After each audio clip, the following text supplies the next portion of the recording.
The biggest problem I found 7 or 8 years into my profession was that Bangalore was filthy. I couldn't pick a kilometer of Bangalore where I could take someone and not be embarrassed. We had to hide people from Bangalore by putting them in cars and buses and driving them to their destinations. The impression of a city is driven not just by the fancy hotels and the tech parks. It is, if I'm staying in a hotel, can I walk out and see 500 meters of this new country I've come to? Over time, I understood what it takes to keep a street clean, and I understood the mechanics of it. Can we give citizens who want to rate a civic service by experiencing it a chance to give a fair rating? If I can run on a footpath, that means somebody else can walk. No one in the world has done a footpath run. And so we announced this, and you won't believe it, 65 people showed up at Gandhiji statue at 6:30 a.m. How many wards do we have? 244 wards, right?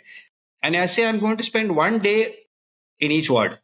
It'll take 244 days. So, and the mayor has a term of 1 year in Bangalore. So even if the mayor worked 6 days a week, all they can do is visit a ward a day. From the inside of a car, you're not going to enjoy the city. You're not going to even know what it is. You may probably watch the buildings. You may jump from building to building, go from a cafe all the way into your house and into the office and into some big mall. But the true nature of a city is only enjoyed when you're on foot or on a bicycle, going at a slow pace around the block. Right? That's when you know the people. That's when you know what is happening. That's when you are able to discover many more when you go to a place. And the importance of walking, many cities have found that. We are in a craze to build massive highways to transport people faster everywhere. But in places, in micro markets, in neighborhoods where we stay and where there are businesses, we fail to understand the power of walking and cycling. But walking is something that's fundamental to human nature. We have two legs, and that's what we have built for, to walk everywhere. And to talk about how the nature of footpaths are changing and have changed and what we can do to make it better, we have Arun Pai of Bangalore Walks. He has been doing this for more than 20 years. And he has a story to tell. He's been doing some interesting things. Let's listen from him.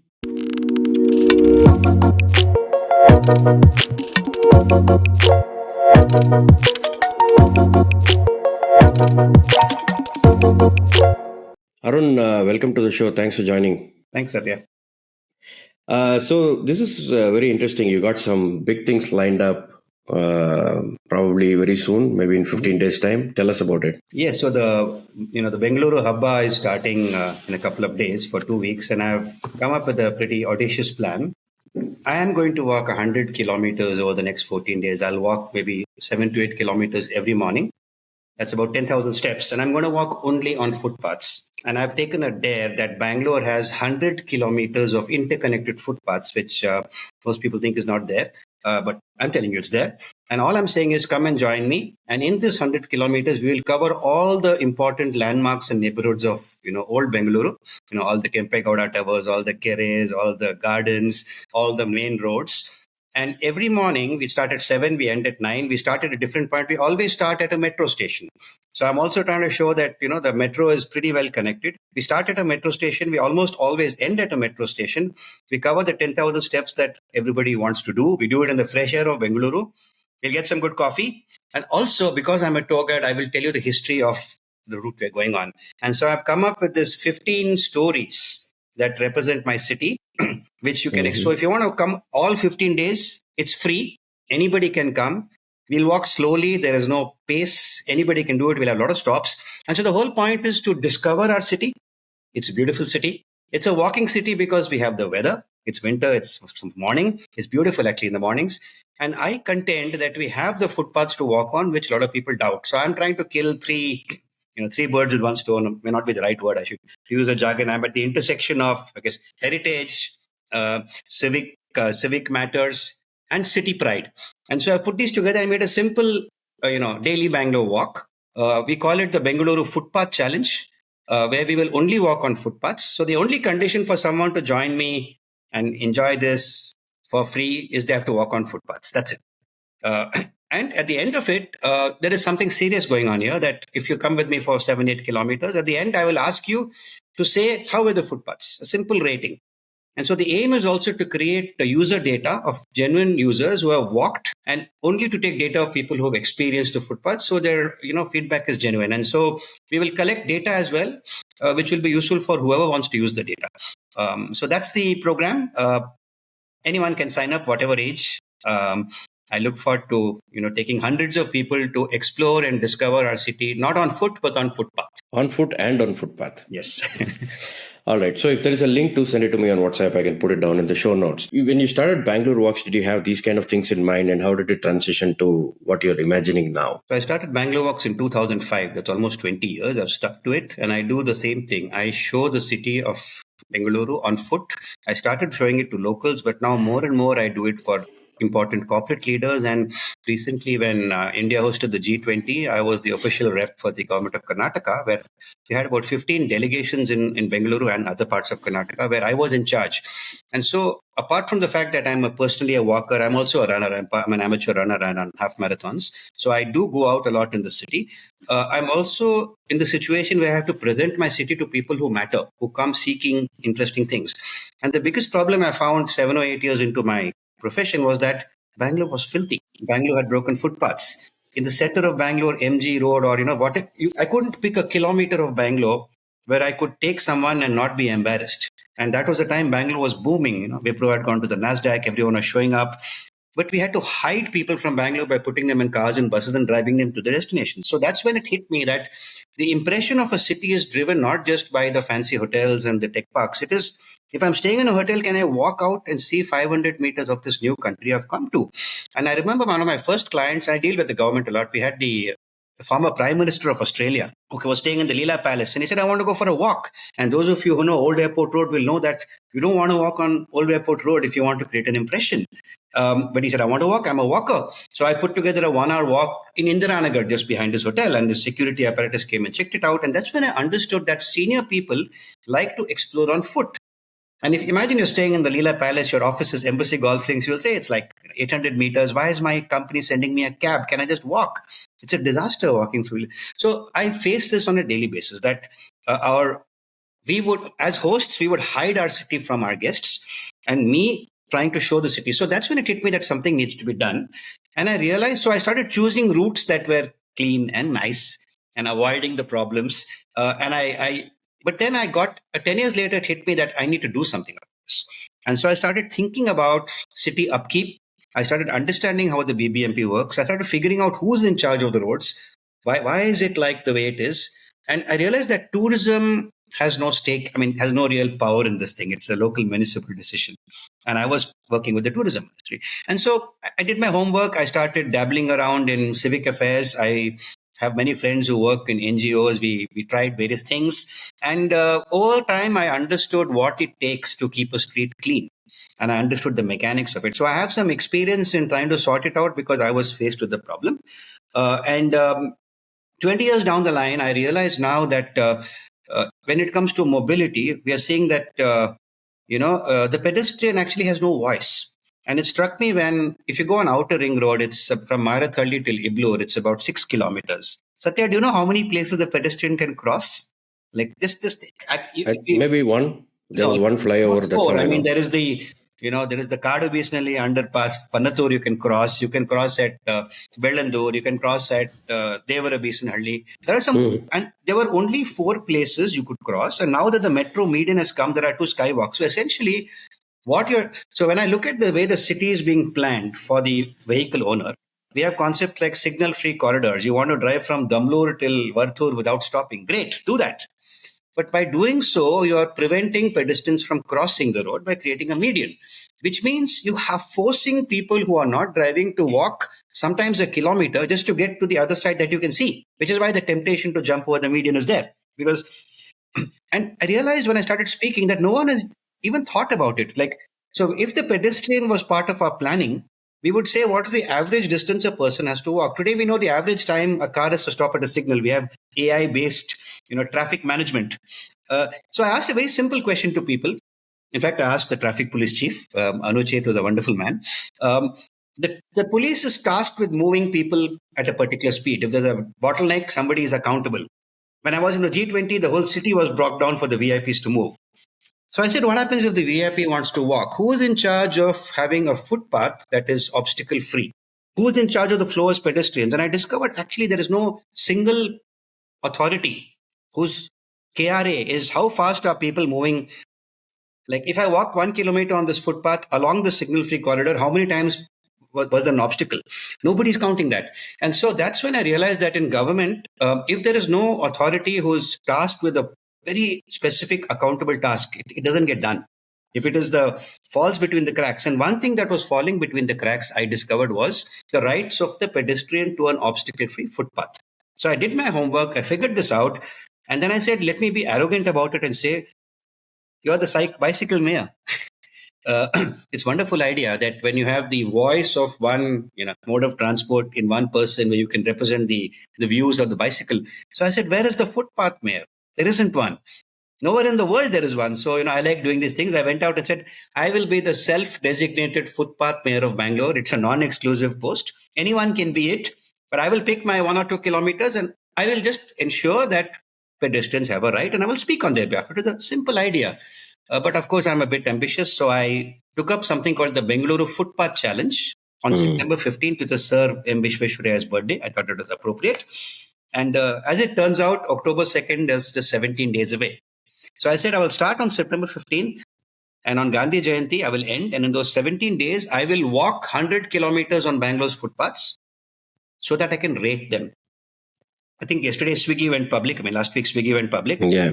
Zomato is doing very well. What's common to all these companies, Ola, is that they all run on user ratings. No critic is saying that the food in this restaurant is of this style. A user is rating it as 4.5, right? So today's businesses which are driven by user ratings are valuing the wisdom of crowds, which means if 100 people rate something on a scale of 1 to 5 without having any prior knowledge or training on how to rate, that collective view is more valuable than a critic or an expert saying the same thing, right? And that's what hit me, that in civic services, we don't have a user rating system. We have grievance sites where I complain about things. But Zomato would not run if it was run on which restaurant has got bad dal. Zomato runs because people say which restaurant has good sabji or good, whatever. So in civic issues, I cannot think of a single case where public is rating something as good or how good is it. We always say, how bad is it? Right? And that's the classic thing, that bad news travels faster. So if I'm in the government and I've done 99 good things, but I do one bad thing, that's what's getting highlighted. So it demotivates a government employee. So if I put myself in the shoes of the police chief or the BBMP chief, and I do that a lot and say, if I was in their position and I had to deal with so many problems and all the good I did, the media doesn't talk about it, however good I am. So what happens is even the good, competent, visionary officers, at some point, it's very demotivating. When your good is never celebrated, it's only the bad that comes out, and the bad is like, you guys are just bad. And so if you truly want to solve a civic problem, put yourself in the shoes of the person in charge. See what they can do in partnership with citizens who think like them to create results that the public appreciates and give a chance for the public to vote their appreciation. So it all came together when I said, I'm going to walk on a footpath, and people said, where are the footpaths? I said, if you really want to judge, come with me. And the interesting thing that happened is that because I walk, I know that I run. So, I know enough people in Bangalore run 15, 20 kilometers a day on a daily basis. Bangalore is a small city, the distance from Jayanagar to Hebbal is not very much, which was the northern and southern boundary pre-2000 in some sense. I calculated that most of if you can walk 10,000 steps, 7 kilometers from Cubbon Park in all directions, you draw a radius, you cover most of old Bengaluru, 7-kilometer radius sweep of Cubbon Park. So, and as runners, we run from Jayanagar to Hebbal regularly. We do these things. And for us, the city is a very easy thing to manage because there's no traffic, we're running. And so the perspective that a morning walker or a runner has is very different from the, person who's going at 10 a.m. in a car to inspect the street. It's crowded, it's chaos, right? So I put all these things together. Can we give citizens who want to rate a civic service by experiencing it a chance to give a fair rating? So we did an experiment. I ran 100 kilometers. I decided to run. Why? Because if I can run on a footpath, that means somebody else can walk. It's the ultimate test. I also always run on footpaths for my own safety. I also believe firmly that if I'm running on the road, I could cause an accident to myself. So whenever I get a chance, I run on footpaths. And so by doing that, it's a habit I've picked up that I know where the footpaths are good. Very few people actually do it. They actually run on the road. So I guess I put all these experiences together and said, let me do this footpath challenge. And the interesting part was a lot of my runner friends said, we'll come with you. And so over 15 days, every day we ran like 7 to 8 kilometers on different loops. And sometimes we had 7, 8 people joining us. Sometimes one person joined us. Each of them was someone for whom it was a wow, I didn't know you could run on footpaths. And they're all runners. And what I demonstrated was, if two people can run side by side and talk, that's all I want as a footpath. I'm not quibbling about is it 3 meters or is it by Indian Road Congress standards, because once we start applying, technical specifications, you will come across a lot of problems. India is a difficult place. We have a legacy problem. We had narrow streets. Now we are, our city was designed in the 19th century before the motor car was invented, central Bangalore, right? 100 feet road was the visionary idea of the 1950s in our city planning. But till 1947, we had streets designed in the British era, which did not have cars. You cannot widen them anymore. We have planted these wonderful trees. So what do you do when you have a lovely city where it's got 4 lanes, where the footpath is the least size? You can't change it. So you got to be, you got to self-adjust money basically. You have to manage it. So the neighborhoods which are wide, the HSR layouts, the Indiranagars, the 100 feet road, 80-foot road kind of neighborhoods were also designed in the 60s and 70s. And today they have the best chance of providing 4 lanes and wide footpaths. So aside from that, you're stuck with narrow streets. So you have to make do. So I figured that if I can run with somebody side by side and speak, which means I'm not looking at the ground, I'm talking, and that footpath is good enough for me. And so what we came up with is simple. Now, the other thing that is important is, do you have a measurable metric for walkability? It should not be judgmental. Can I be absolutely objective? Only when you have objective data that is, verifiable, visible, non-controversial, will change come. Because if I have only a scale of 1 to 5, it can be gamed. People may have different judgments. So our idea was very straightforward. I will walk 1 kilometer and count the number of times I'm forced to leave the footpath. It's like there's an obstacle. Okay, to use a colloquial phrase which I use to talk. I mean, Vigneshwara. The Ganesha removes obstacles, right? So you have the Vignakartas, who are the people who put obstacles, and the Vignaharta is someone who removes it. And so he just said, listen, I'm just going to go. If there's an obstacle, I'll get off. Let's see how many obstacles there are. So if the obstacle, if my footpath is 10 feet wide and there's a 3 feet obstacle, which would fail all tests of urban planning. There is a electricity junction box or there's an encroachment, but I still have 7 feet to go. I'll go, because I'm choosing between my safety and my convenience. I would rather go on an inconvenient footpath which has 4 feet width than get on the road. So when the choice before me is stay on the footpath versus the road, if there are occasions where the footpath is narrow, I'll go with it. It's okay, but I don't want to go on the road. And by doing this, we found something incredible. Even the most the worst roads you think, find you that have 3 obstacles or 4. So if you did a kilometer and said the score is 4 obstacles, and then you look at those 4 and you realize of those 4, 2 of them are very easy to solve. 1 or 2 may not be. So I took a simple idea. I said, I will take 100 kilometers of Bangalore, where I took Outer Ring Road, ITPL, Central Bangalore, Shivaji Nagar, South Bangalore. I chose all the sort of important commute routes. And I said, I'll come up with a scoring system for every kilometer with a color code. So the very simple idea, which I did over 15 days. And there was a conference on October 3rd, where you were also there, the Mobility Symposium, where I presented my results. And what was nice is you had the MD of the Metro, you had the commissioner of BBMP, you had almost everybody who was anybody in mobility listening. And here's a guy, I'm not from mobility, I've just done. But what I've done is I walked and I filmed every minute of it. So I did 2 things. I did the 100 kilometers.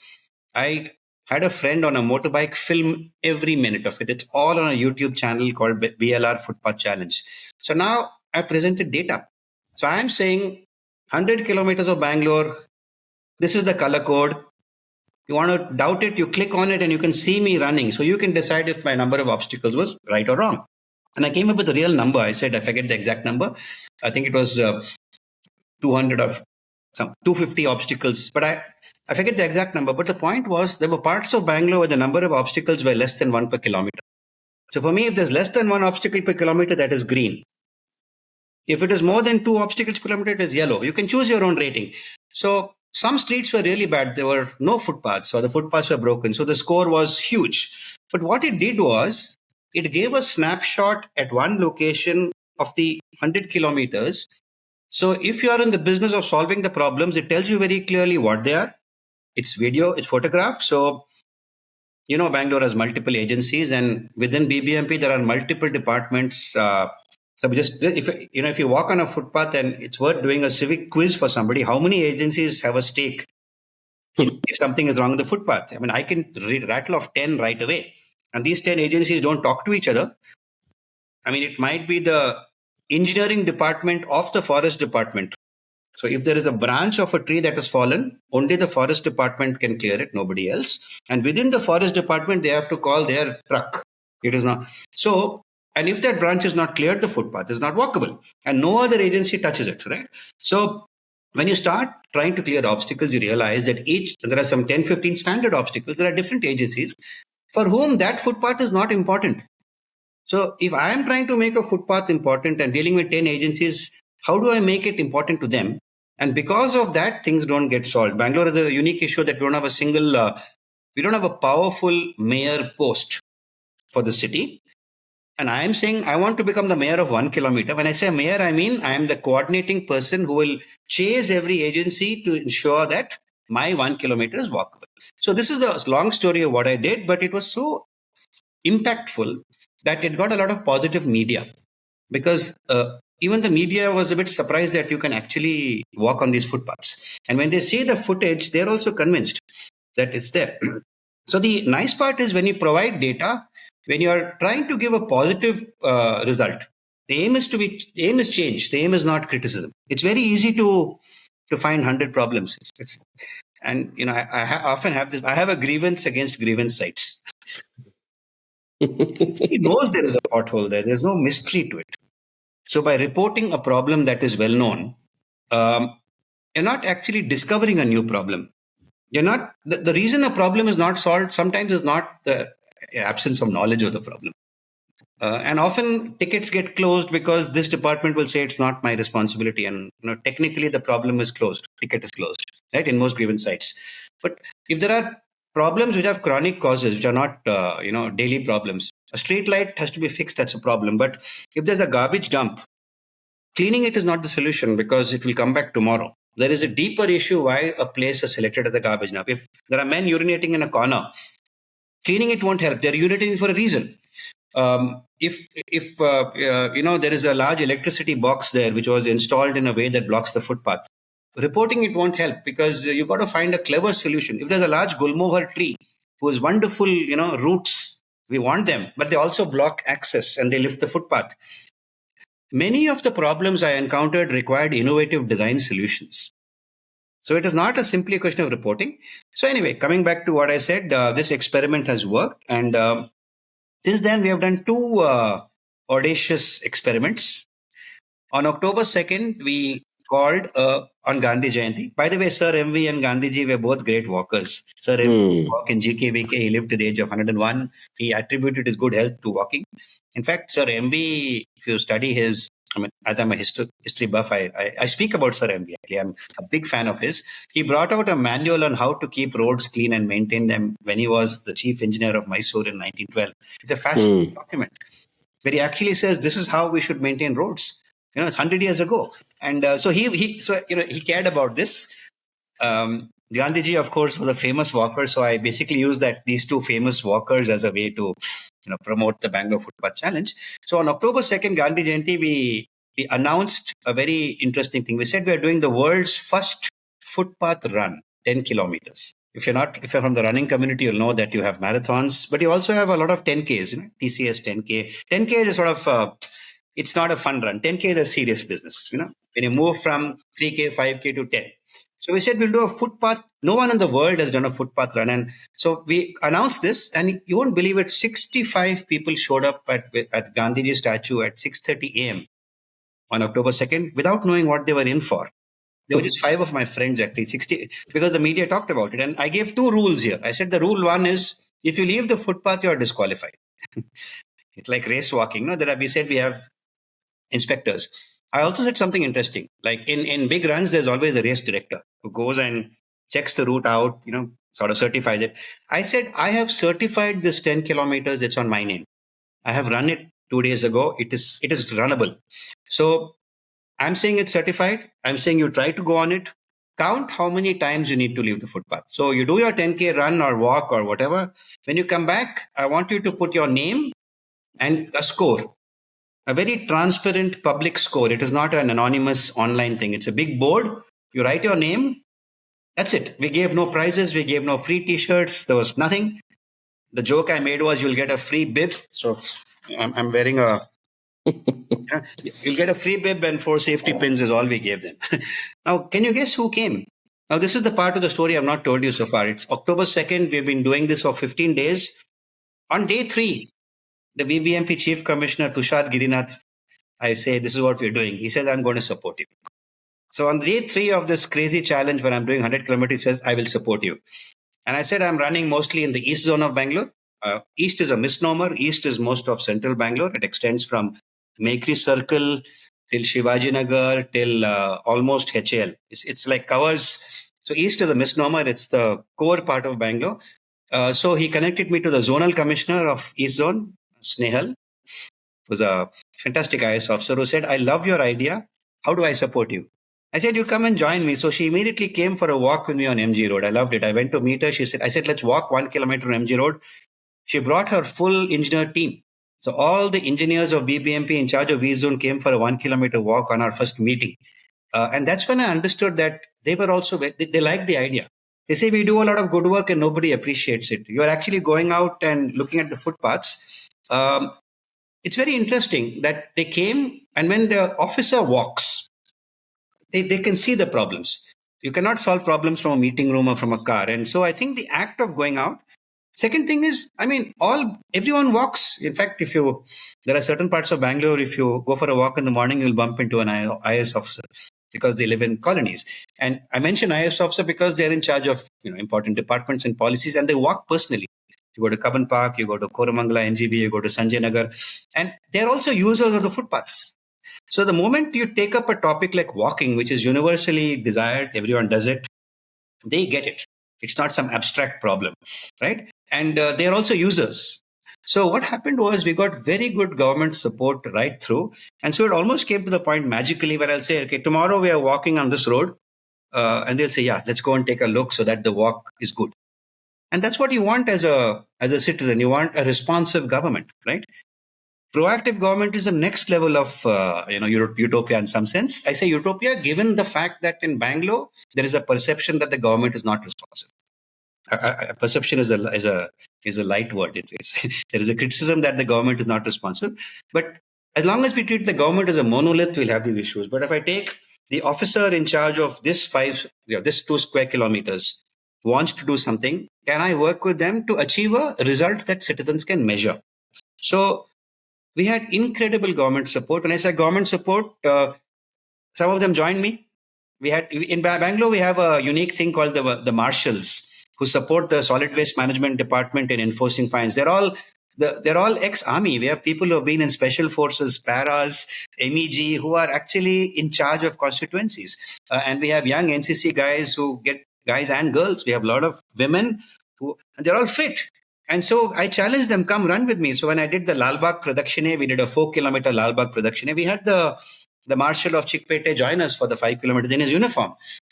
So what we discovered was that the new aspect that I had never thought about, honestly, was health and well-being. I was saying more about let the footpath be good, civic, but then people say, I want a good footpath to walk on. And that's when I realized that if we can tie in personal health, what we call the health of the footpath, and some pride in our city, we put these three together, you have something that like everybody wants to do. And generally I found in civic matters, if you are solving a problem that is universally desired, and there is no vested interest that wants to stop you. So the thing in civic matters, there's always a trade-off issue. So you're in cycling. I don't know much about it, but I know one thing, that when you want to cycle, you're competing with other users of the road. You're competing with cars, buses, autos, bullock carts, whatever, right? You don't have, your main fight is for getting space to cycle. That's your fight. You're not fighting about the quality of bike. Your fight is space. As a pedestrian, Nobody else has the right to touch my footpath. So, in a sense, my fight is not against other people. It's not against other users, because every other user is illegal. So if there is a motorbike guy or a Zepto guy or whatever, they know they're illegal. So my case is strong. My fight is against inanimate objects, a stone, a fallen tree. And every inanimate obstacle has an officer in charge who can solve it, because technically it should not block the footpath. As you know, the Supreme Court had a ruling which said, BESCOM transformers cannot block the footpath, and they changed all the transformers to pole mounted transformers. So the right of the pedestrian is recognized by the Supreme Court. There is no, so as a mayor, I don't have to fight any legal battles. I don't have to fight with other users. I have to just make sure that the inanimate object is moved, and half the time I can move it with my own hands. Sometimes it's shocking when you go and see the branch of the tree. Three of us can move it. And what I discovered is when you go around becoming the Vignaharta of your road, nobody stops you unless you're moving somebody's place of business. So I separated obstacles into two types. One is movable, one is immovable. Very simple. So if I say a street has 10 obstacles, I can say 3 are movable, 7 are immovable. I can't move a BESCOM transformer. I can't move a shop. But I can certainly move a bunch of stones that the contractor left after asphalting the road. I can certainly tell the BBMP marshals, there is a garbage dump here, let's work to eliminate it. So what we discovered is if you start methodically eliminating the movable stuff, you're actually solving 90% of the problem. And then my next meeting is with the BESCOM MD. I've already met. So what's interesting? Who have I met in the last 2 weeks? Not from this field. I have met the BBMP commissioner. I have met the Metro MD. I have a meeting set up with the BESCOM MD. I'll tell you a few more people who joined us on the walk. But when I meet them, I say, your priority is not the footpath, because in the Metro's case, you're obviously running trains. But how about the footpath to your station? And they say, listen, we need support from someone who can help rate it and improve it. So everyone is very open, because our approach is non-threatening. We're not saying you have done a bad job. We're here to help you. We are here to help your users. I'm a user too. So if you're a user saying I will help you, I find that senior officers in various government agencies are not only open, they're saying, can we join you? I mean, everyone has said, when are you walking next? Can I come with you? So I'm actually drawing up a list of officers I plan to invite. So in December, when we start our walks, hopefully every day I will get 1 or 2 celebrities. Why do celebrities matter? Because our culture is like that. When a VIP moves, we clear the way. So I'll come to the event of November 1st, the poster behind me. So we had finished the world's first footpath 10K run on October 2nd, and we got some incredible results. We had 60 people who finished, which itself is great. Many of them were senior citizens. Many of them were kids. Many had never walked more than 5 kilometers in their life. So what I learned was, if you say I'm giving you a certified 10-kilometer route, that assurance actually drives people to walk. Otherwise, the feeling is, my God, if I reach the end, what do I do there? And why will you walk in an area of Bangalore you don't know? You won't. So why will you explore the city on foot? You can't actually. When I thought about it, people know their neighborhoods. They don't, I often make this joke, if you become the real mayor of Bangalore, not the footpath or bicycle mayor, we have how many wards do we have? 244 wards, right? And I say I'm going to spend 1 day in each ward.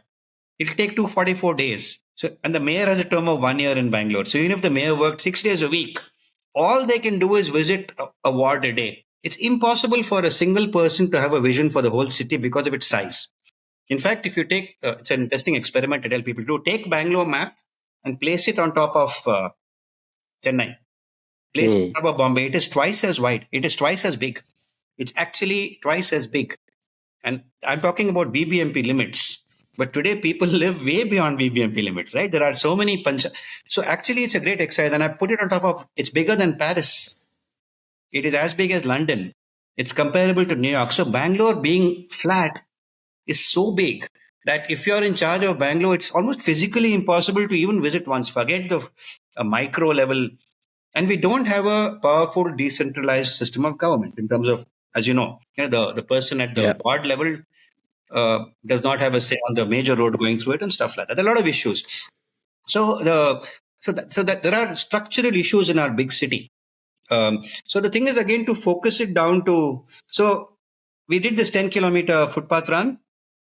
I was getting to the point that you are unlikely to walk in a new neighborhood because you're worried about what the footpaths are. You're always going to look for an auto or a cab. Whereas I'm saying, come to central Bangalore, wherever you are, I will give you 10 kilometers. Just follow this route. And we had people at each corner saying route markers. People finished and said, I've never walked 10 kilometers in my life. We had women who were 70 years old who said, wow, such a walkable city. So the point was that people were discovering the beauty of Bangalore. Then we gave them this board and said, how many obstacles did you find? And you'll be surprised, Sathya. We didn't tutor them or coach them. Most people, the average answer was 4 to 6. So 60 people walked 10 kilometers and said there are 3 obstacles, 4 obstacles, 5 obstacles. The average number of obstacles of 60 people was 5 over 10 kilometers. So at one level, it is unbelievable that there are only 5 obstacles.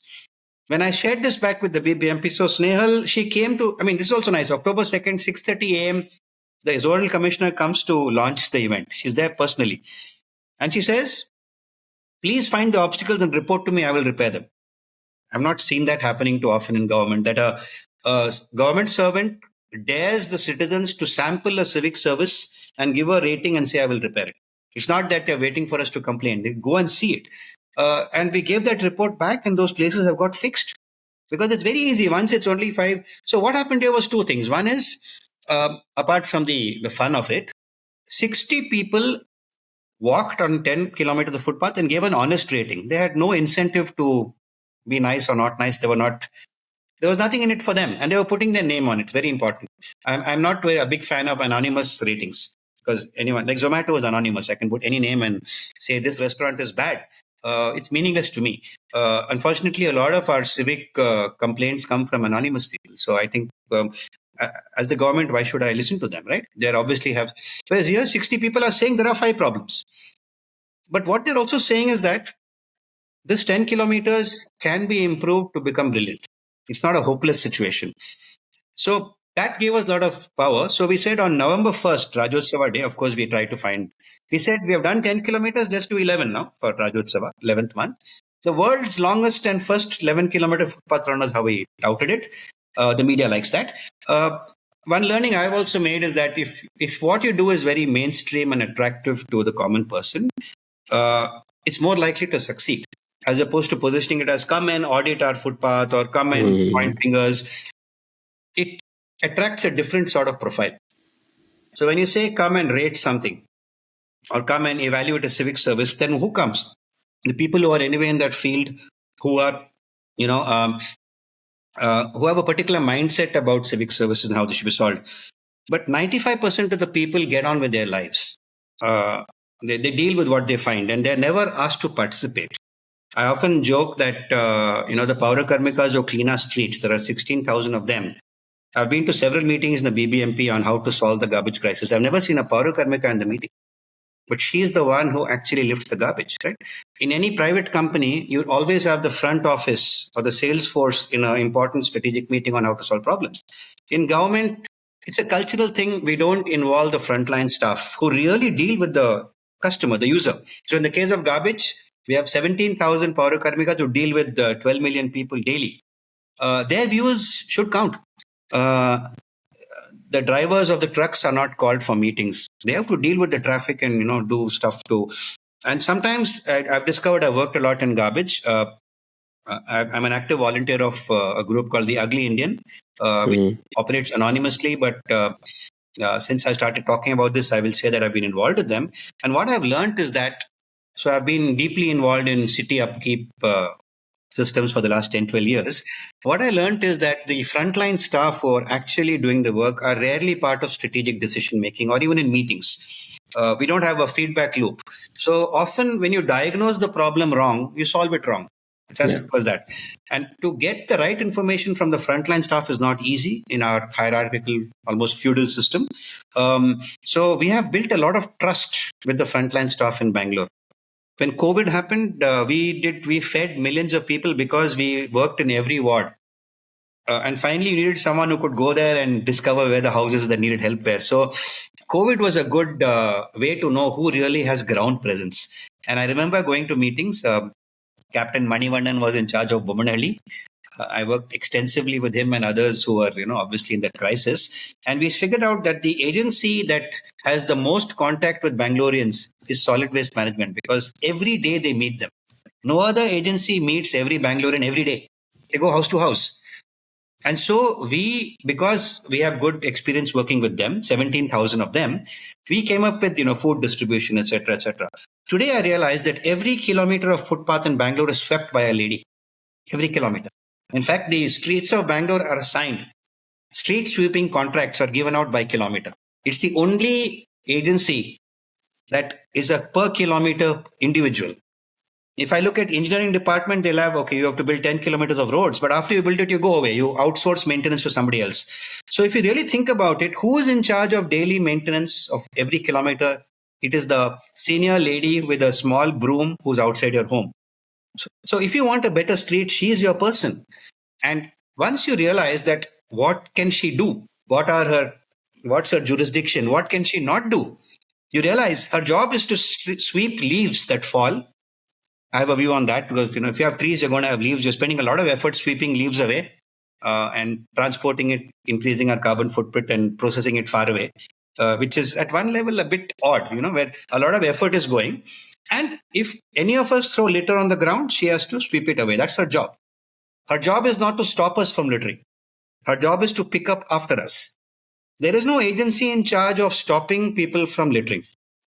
If I am the road contractor and I've ordered a tractor load of sand and dust and done my work, and 20% is left over, I leave the pile there and go. There is no agency in charge of saying, has the contractor cleaned up?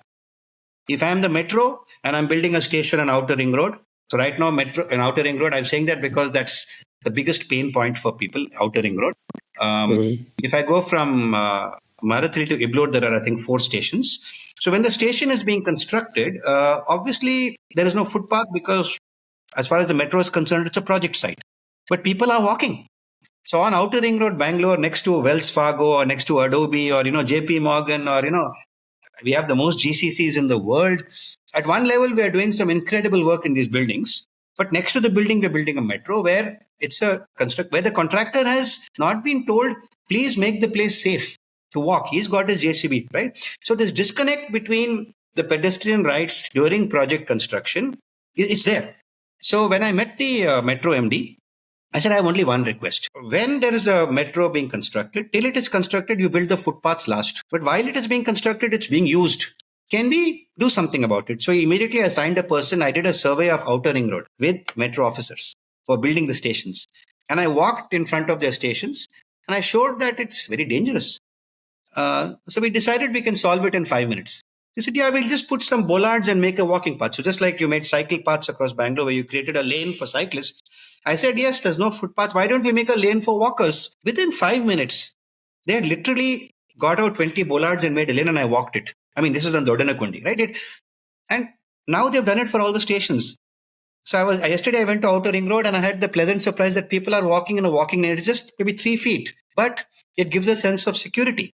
And you're in the world of mobility, there's a term called curb shyness. So when there is a obstacle, the car driver will always keep a little tolerance between the vehicle and the edge.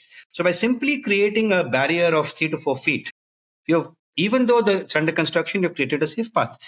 And what that taught me was that nobody has actually gone and demanded on the ground, I want something, here's a solution that costs you nothing. I talked to the engineer on the ground who says, okay, we'll do it. So sometimes if you are a voice of a constituency and your approach is problem solving, and you go on the ground to say, what can we do? We understand you're building it's very hard to build a metro in Bangalore. You can't work in the daytime. You have to work at night. You have to be cognizant of traffic. Very few infrastructure projects have to deal with people literally walking through the site. So it's difficult on their side. So I think the other learning is if you are reasonable about your demands, and they're also it's very interesting. So I've had a situation where in the Outer Ring Road Metro, just a small intervention has already changed the mindset of the project executive there. I mean, I'm going from cycle lanes. Why can't we have walking lanes when we can't? See, building a footpath is an infrastructure job. There is cabling, but it's the famous word that people use, land grab. When the road is being made, we should grab that 5-6 feet. And we don't have to build the footpath yet. So today, by just putting bollards, because by law, I have to have a walking place, right? So today, because of ring road, you cannot simply people walk. And the one more thing I discovered on our 10-kilometer run is that we went past the Sakra hospital. They were having it was World Heart Day that day. Coincidence. They were having a 2-kilometer walkathon, and they had blocked traffic. So the traffic police has blocked outer ring road and rush hour. Can you believe it? Now, so this is the dilemma, right? You want people to enjoy outside, you block traffic. A lot of people are angry. And I was doing my run and I said, why don't you walk on the footpath in front of Eco Space? And so I got the whole bunch of them to run on the footpath with me instead of on the road. They had not thought about it. And at the end, I went to their office and the CEO was there. And I met many of their staff, and most of their staff said, we walk to work every day. Who am I talking about? Housekeeping, security. Anyone who's in a support service who's moved to Bangalore and say working on Outer Ring Road, they're going to stay close by. They're going to stay in a PG or something walking distance inside Bellandur or Sarjapur Road. There is no bus service that takes you 2 stops. In fact, it's very difficult to go by bus from interior Bellandur to EcoSpace, right? So they have to walk or cycle. And this guy I met, so I walks 4 kilometers every day from Ebloor to Sakra. And then I began this is a revealing study I did. I met heads of 3 tech parks. And I said, how many people walk to work in your tech park every day? They didn't know. It was not tracked. And to me, that was revealing. So I said, okay, we'll do it simply. What's your occupancy? What's your parking lot size? We'll subtract the 2 and guess that everybody else walks because they don't park. And that made sense. So I sat at one person was helpful, Global Technology Park. They took their security book and they actually track how many people walk in. And most tech parks have 1 gate, which is another problem I have. They don't have too many, but they have 1 gate. Convenient for them. So there's a bottleneck at every tech park's entry and exit because they want the cars and the pedestrians to walk in from the same gate, which is a massive design flaw. They should be having pedestrianized, overbridges. But anyway, but the good news is that they know. And so one tech park told me that on a daily basis, about 3,500 people enter, of which about 800 to 900 are walking. Now, they could be coming by bus, they could be coming by metro, they could be walking. I don't know. But my estimation is that more than 20 to 30% of the people who work in the offices in Outer Ring Road walk that last mile. That's a large number. Who is accountable for them? So now, by becoming the voice of the pedestrian, I realized that a lot of people began agreeing with me. I found no one saying you're doing what's wrong with you? I'm not fighting for a cause that is hopeless or not desirable. It's almost like, good, let's do this. I mean, it's interesting. I feel I'm onto something which has universal desirability. Yeah. The flip side is that when the government is involved, our ask is very simple. Our ask is, if there is a footpath, I don't want obstacles. I'm not saying build footpath. That's a different game altogether. Where there is no footpath, I can't. That's where the government and the urban experts will come in. But if you have built a footpath and you have spent public money, then all I'm saying is I want to use it. So I'm creating a movement to use existing facilities, which when they were designed were very good. So, I mean, whether it's Tender Shore or Smart City, Bangalore is a role model for other cities. When I go to other cities in India, I realize that we have a massive network of interconnected footpaths, which were good when they were built, but maybe due to poor maintenance or disuse, they have fallen into disrepair. That's it. But taking something which was well designed initially and bringing it back to its original state is far easier than building something new. So that's very interesting. This is the most fun interview. I didn't have to ask too many questions. But I talk for a living. No, but it's good. You can tell the story better than my questions too. But here's something that very interesting in all of that thing you said, right? That when the footpath exists, keeping it walkable is more useful than just trying to go out there and build more. You should build more. There are lots of places where you should. The whole complaint about not being able to walk is we have built a good network over time, especially with the Vittal Malia Road experiment, and then going on to become Tender Shore. Over the last decade and a half, there has been a lot of footpaths today, all the way from Majestic into the Kant area, all up to almost Indiranagar till Trinity Circle and beyond. Also, you're beginning to have very good footpaths. The way till Kerala. Most of these places. I mean, there are bits and pieces of it. I can see it in Rajajinagar. But if you take the CBD and start there, but most of the complaint has been it is too little, too late. In the sense, it could be spread far faster into the huge area that Bangalore has become, and the extremities aren't seeing it. I mean, you talked about Sanjay Nagar. I live here and I run into these people as well. Even this main road, the attempt went flat. I mean, it's really horrible. And the most important part of that is also the auditing that you are doing is hard for them. You talked about capacity, right? I mean, even if a mayor does one ward a day, not even one street a day, just to see what is going on and talk to his AWE and figure out what is. It's very impossible to cover anything and get anything done, which also goes back to many other things of decentralization, how ward budgeting can be better, and how decentralization not just at a zone level, because right now the revenues is only at the zone level, even revenue counting, budgeting bottom up. There's a lot of that I've spoken to many other people about. But it also brings the example you said of many other cities being dense, and I can give you an example of Tokyo as well, right? Which is eminently walkable, and they have narrow streets. Like how you said, we have to adjust to what we have. They have adjusted very well to what they have. They have smaller cars, massive public transport, walkable streets, and stuff like that. So, in all of this, I think the takeaway for me, Arun, is the the whole point of walking, the whole point of making the city walkable is to then understand that this city has a culture, it has history, it has these kind of people, it has so many things going on. And I was just zooming around in the car and you're not able to see anything. You're just point A to point B every time. This parking lot to that parking lot to this parking lot. And Google tells you where you need to go. In between is all lost. And I think what you are helping people discover is the city itself by walking, and by making it walkable it is even it's going to be even better in how we discover the city, discovering the trees you said, where the problem really is, which is the problem, how do you understand.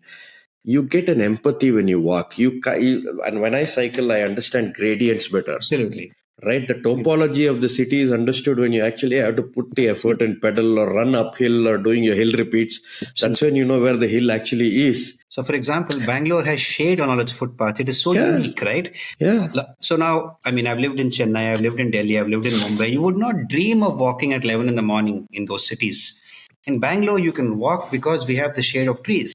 So, we are actually a city designed for walking because we have shade and we have good weather. So it would be a tragedy if we didn't make it convenient for people to walk by creating obstacles, because we have the natural conditions which so other cities don't have it. And just one more point I wanted to add about the lack of footpaths growing. Now this is one more thing I've learned. Like, so when I met with with Anuchet, the traffic police chief, we were discussing. They have something called the safe ride to school. Safe route to school. Safe route to school, right? And in that safe route to school, it's about the road again. It's not about the footpath, the last mile footpath access to a school.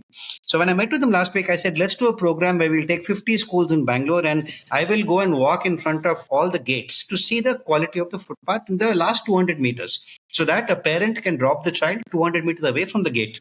And that's important for decongestion. Otherwise, we all want to drive the car to the gate. All school zones are congestion places.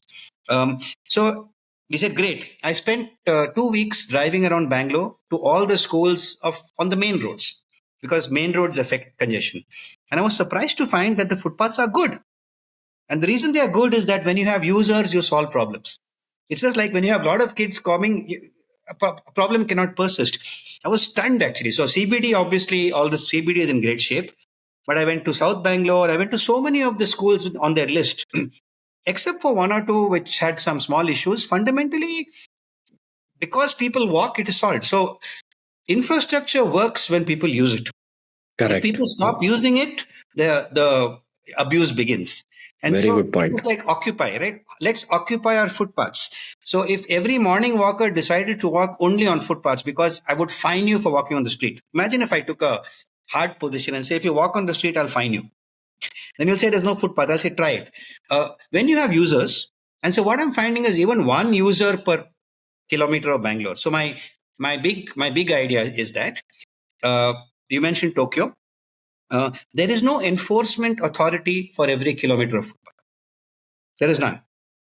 in Bangalore. There is no one, like you have a traffic warden, a citizen can become a traffic warden, but they have no powers, but they can assist the traffic police, right? Imagine if every kilometer of footpath in Bangalore had an authorized citizen, and their job was not to find people. Their job was to go every morning and literally take a video and photograph, here are the 4 problems on my street.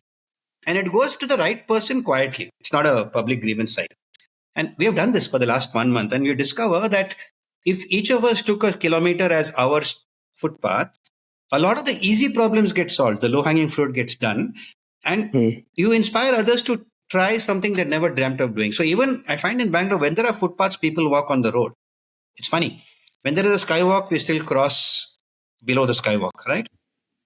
Every one of us is taking a personal call based on some history of some problem. So we also have to create the interest in people that you can walk. So that's why I'm doing events. Why am I doing events? I'm doing events to show people. So if 100 people come and walk with me, we are slowly influencing minds that it is possible. I know a lot of my friends who now run only on footpaths just by trying it with me because they see other advantages. I don't have to, like if you're a runner, you run against the traffic always. Yeah. But if you're on a footpath, you can listen to your podcast. So I think people, you are anyway on a podcast or on your phone, do it on the footpath, you're safe. Because if you're going with your earphones on the road, you're actually a traffic hazard. You don't realize it. And today's generation, somebody told me, everyone is walking looking at their phone. It's anyway dangerous. You might as well be on the footpath because you're looking down anyway, so you'll see the obstacles. So the last point you made, I want to pull a plug there for the active mobility bill, because you said there could be wardens who can take up the responsibilities. The active mobility bill that was drafted and is still lying around where they don't want to do, all of this is there. I'll share that with you. You should also read it. I don't know if you've seen it before. I've flipped through it. But it's a very, you have not? I'm aware of it. I've skimmed through it. And, but one of the things there was the ability to rope in actual users on the ground to help audit all these things and formalize that in some way, right? So I think I just wanted to plug that because that bill is very forward looking and it is something we could use. It is. Maybe we can join forces and look at how we can make one that. Thing which is really important I wanted to add, it's actually crucial. On November 1st, we had the Rajotsava 11 kilometer. Correct. So we tactically did it only in one constituency, Shivajinagar. The MLA of Shivajinagar, Rizwan Arshad, joined. He came at 7 in the morning, and at 9 o'clock he was I think he was chairing the state Rajotsava thing in Vidhan Sabha. So it was a busy day. He said, I'm coming, I have only time till 8. He came, he spoke to everybody, he gave a wonderful talk. You didn't think he was an MLA. He spoke about health and he's a young fit guy finally, right? And then he ran 2 kilometers with me. The first 2 kilometers he ran. He's a fit guy. And he says something very interesting. He says, I've never run in my constituency before. Why do I need to go to a European city? We have got such good footpaths, and Shivajinagar does have a lot of smart city work. So he had to leave, and when he left, I took a commitment from him. I said, let us do another 5-kilometer walk only in Shivajinagar. We'll walk. Please call all the residents. He said, yes. Now, because the MLA came, obviously, a lot of other people showed up to participate. And so I invited Randeep D, who was the former Special Commissioner Solid Waste Management, but currently is the Secretary Government of Karnataka for Youth Affairs and Sports. And he also came. He doesn't run. He's never really walked 10 kilometers ever. He tries to walk 4 to 5. He does his 10,000 steps. And he said, I'll come and walk 2 kilometers. I've got to go for a function. And after 2 kilometers, he said, okay, this is nice. Let me go till 5. And at 5, he said, let's finish it. So he finished all 11 kilometers. And who did he bring with him? He brought with him a senior person in the Ministry of Health, who reports to Dinesh Gundurao, health officer. So suddenly we had the Secretary Department of Sports. We had a senior person in the Health Ministry. We have the MLA. Anuchet said, I'm going to get policemen to join you. So I made a very funny, I told him something very funny. I said, this is the first road run in Bangalore where I don't want police permission because I'm not the road. Imagine having 11 kilometer open public event with zero. So all the open days, the street days, all of them require blocking the road. And my view is, no, we can create events on footpaths where no one is hassled.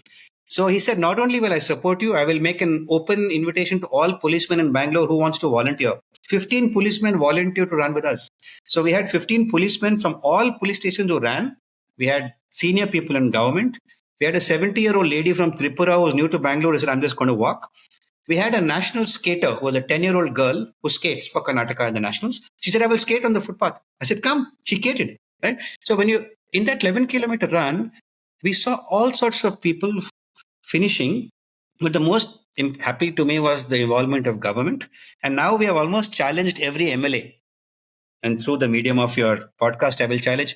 If every MLA can say, I have 10 kilometers in my constituency, I'm willing to allow public to come and rate, then immediately we've got 270 kilometers covered, right?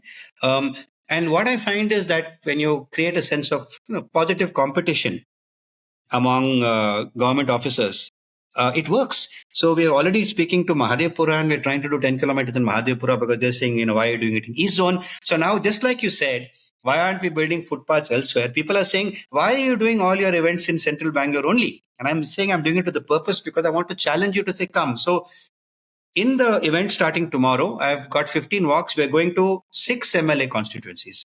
We're going to Gandhinagar, we're going to Shivaji Nagar, we're going to Shanti Nagar, we're going to CV Raman Nagar, we're going to Chickpete, we're going to Jayanagar, we're going to Malleshwaram, we're going to put 7 or 8 to cover our 100 kilometers. And so when you've covered 8 MLAs in central Bangalore, you have covered the core. And so the other thing is that when people say, we can do this also, you're on to something, So I find the word audit a bit, auditor is never a nice person. His job is to find mistakes. So my quibble with many of the language of the bills is that it's almost, I'm going to inspect. If a citizen, I'm inspecting what my public representative doing, then we can't be friends. In some sense, my job is to find mistakes. Whereas if I say, can I work with you to improve what we have? So if the auditor says 50%, can I make it 80? If the auditor says 60, can I make it 90? I think there is an important role for citizens who want to work with elected representatives and policy makers and government to improve the current status to a better one, given all the constraints we have. Equally, there's a role for activists who must be very tough. There must be lawyers who must be very tough, but all should work together. And I'm finding that the more you work with the system, by putting feet on the ground, literally, sweat. Capacity is a big issue in government. So just imagine, I'll give you if I'm the mayor and I go for a visit, what happens in a government visit is that you're shown things which are not true. It is cleaned up for you. If Prime Minister Modi comes to Bangalore and goes somewhere, he will not find garbage there. Why?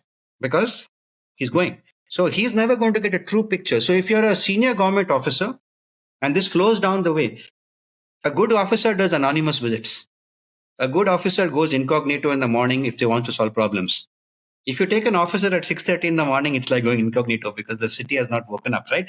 So the thing is that, so how do I want to solve this? It's a data, the word that Bangaloreans love, big data.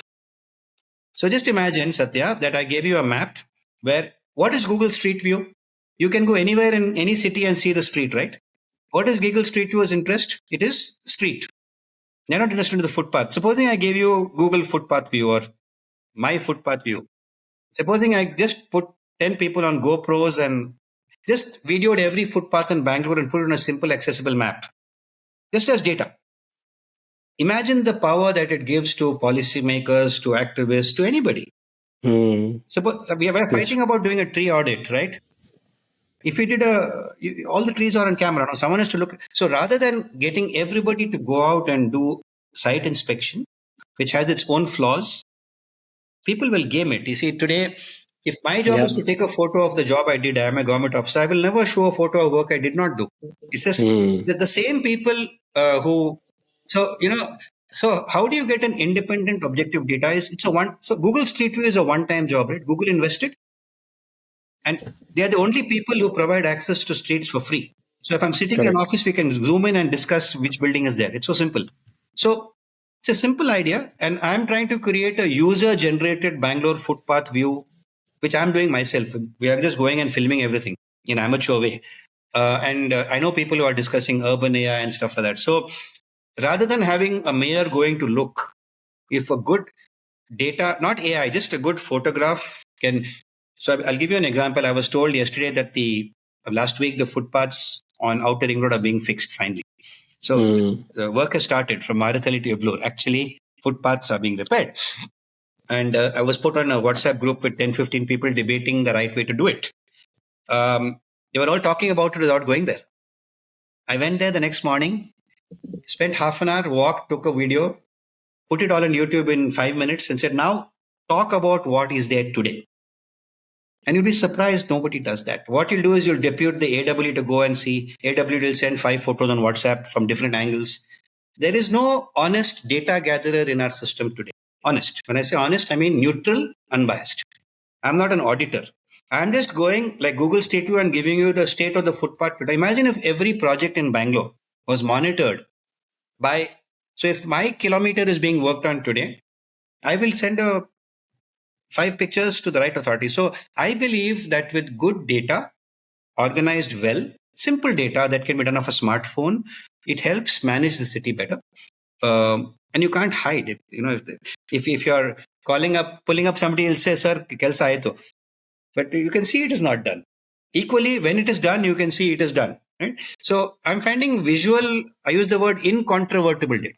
You cannot, you cannot use Photoshop and change it. It's all time stamped. So when we worked with Randeep sir in the SWM, that time we came up with a simple system that every photograph that comes with a timestamp using these simple GPS camera apps. Everybody has a cell phone. Everybody has WhatsApp. You don't need any complicated app. And so today, at least in solid waste management Bangalore, every morning there's a timestamp photo from every street in Bangalore going into one WhatsApp group. I happen to be on that group. It's an amazing tool for controlling what's happening on the ground. Was the garbage cleared today at 11 a.m. or at 10 a.m., right? So I'm trying to extend that to civic infrastructure, where if there's a daily report of progress of a project by a neutral data gatherer, it will help avoid having to do inspections. It will help more authentic information flow. And that's what a citizen can do. A citizen can simply go on a walk every morning and take 5 pictures and feed it into a system that respects that person for doing it. So that is my grand vision for using data as a partner with the authorities. And so we're doing it for footpath obstacles. Tomorrow it might be used for new footpaths. So the possibilities are endless, Arun. I think I'd like to thank you for coming on the show and showing us what you've done and talking about it. It is very inspiring, the kinds of things you have done. And I just hope people can join and make this bigger and better. I hope you're going to join me for at least one of the walks in the coming weeks. I will. The schedule is out. It's 7 to 9 every morning.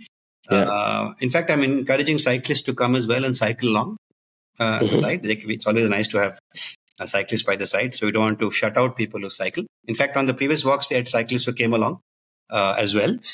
So please join us. And I'm hopeful that I get people who matter, people who are important in some way, who have influence, to come out on the streets and let's see where this takes us. So thanks for the chance to speak with you.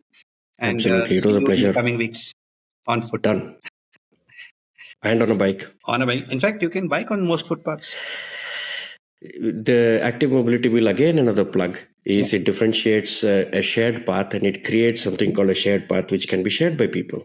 And it's important that we start understanding that these kind of bills can also help. Yeah, it's useful. I walk it when people are there and I cycle when nobody is there. One secret is that I can share on air that in the 100 kilometers interconnected footpaths I've chosen are the cycle path routes of Bangalore. So we walk on cycle paths. So in a way, it's a boon for the walkers that we have cycle paths.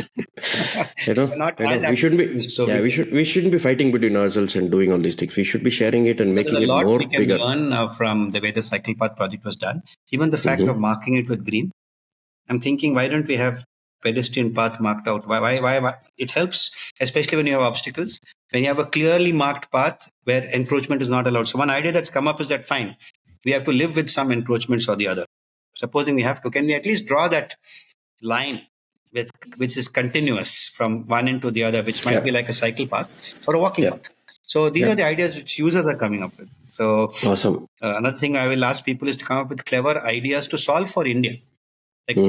As a citizen, what's a practical way to solve for the footpaths, given there may be some conditions which the urban planner has not faced, like roots of the Gulmohar tree. The Gulmohar tree often blocks the whole footpath. So we want the tree, but we can't make the footpath go around it. So in fact, I know some designers. Now, this is my other quibble. We have a lot of urban design. We have design colleges in Bangalore. We have students of engineering and design. Have they come up with solutions to all the unique situations that Bangalore faces? We have Actually, they have. Actually, they have. We have not even sat with them and understood. Every that other should be student does implemented. design. So, I mean, I would welcome. Yeah, it won't get implemented, but it is what it is. We need to, in the government, you need to templatize it. Tender sure as a template Correct. is followed, at least to some extent. They have made light versions of it and everything. Correct. So yeah, but if I mentioned trees because I have not seen a working solution yet in Bangalore. I've seen multiple solutions. What you see on Margosa Road is different from MG Road, even within Tendishaw and Smart City. 100%. How to deal with the tree with big roots, which we all love. I'm giving that example because I feel if more people are out there, they will solve for the unique situations. You need a unique solution which is not standard, not templatizable at all, actually. It's unique to that tree. 100%. That jutting out part of a temple which you can't change, right? So what do you do? Or a Bestcom cable that is 6 inches above the footpath, which Bestcom guy will say, I cannot put it down because of some other problem, right? So I'm actually speaking to some designers to the question of, if you want to stop two-wheelers, you stop the wheelchair with bollards. There are many such small issues which I found that at least I could not find public information on how they had been solved, or an example in Bangalore. So on these routes I'm trying to incentivize young designers to come up with solutions which I can showcase. When you see it in action, people understand that it has worked. I know. Right? So that's another thing I wanted to highlight, that there is scope for a designer to say, I will take this 1 kilometer with difficult problems and get an innovative way to deal with it, which is not standard, but it reflects the realities of our situations. So, yeah. 100%. Let's use this as an open call for that as well. Yeah. And get in touch with Arun and Bangalore Walks. I'll put the links to how you can reach him in the show notes. And thank you very much, Arun, for joining us. Thank you, Sathya. It was fun.